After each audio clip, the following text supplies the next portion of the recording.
د هوا له تودېدو سره د جلال آباد په ښار کې د کثافاتو د بدبوی او د بیلابیلو موسمي ناروغیو د خورېدو له ویرې وروسته د جلال آباد ښاروالۍ د ښار پاکولو حشر وکړ. دغه حشر کې د ښاروالۍ د مسؤلینو او کارکونکو ترڅنګ د اصنافو د اتحادیې مسؤلینو او د ښار د بیلابیلو ناحیو د ګذر وکیلانو هم ګډون وکړ.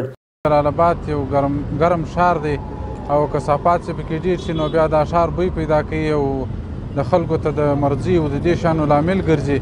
نو د دې په خاطر باندې موږ بار هر کله دا اشرونه جوړو او ښاریانو ته دا پیغام ورکوو. په دې کې په اشر کې دا مقصد دی چې ښاریانو ته دا پیغام ورکړو چې دوی زموږ سره ملا وتړي او دوی زموږ سره یو ځای شي د ښار په پاکوالي کې راسره مرسته وکړي. د منظم کانالیزاسیون او په ځینو ښاري ناحیو کې د کثافاتو لپاره د مشخصو ځایونو او کثافت دانیو نشتوالی هغه څه دي چې ښاري چاپیریال ته یې زیان اړولی. خلک وایي چې ښاروالۍ باید دا ستونزې حل کړي. ښاروالۍ ته ورو زما غوښتنه دا ده چې د ولس لږ توجه وکړي، جدي توجه وکړي. دا د اوبو چورو د اوبو بدرفونه د کارنالونه دغه ویالې د دې ښار په توجه ته وکړي. دا ښار ګوره سیلانیانو ځای دی. مالیات موږ خپله دا د فعلا کتابچې جوړې کړي دي، پیسې هم تحویل کړي دي، خو زموږ شخصا په خپلو بېسود ولسوالۍ په قریه کې چې وو دلته موږ ته لا کثافت دانې نه دي راغلي. په ننګرهار کې د اصنافو او کسبګرو اتحادیې مسؤلین وایي چې د ښاروالۍ ترڅنګ ښاریان او هټیوال هم د ښار د پاکوالي په برخه کې مسؤل دي.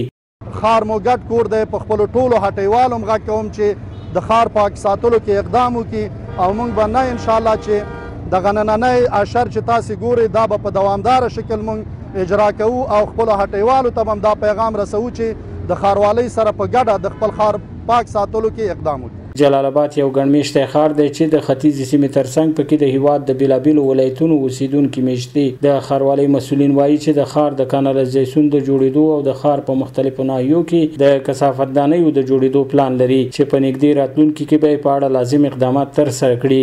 سباوون ساحل، وحدت نیوز، جلال آباد.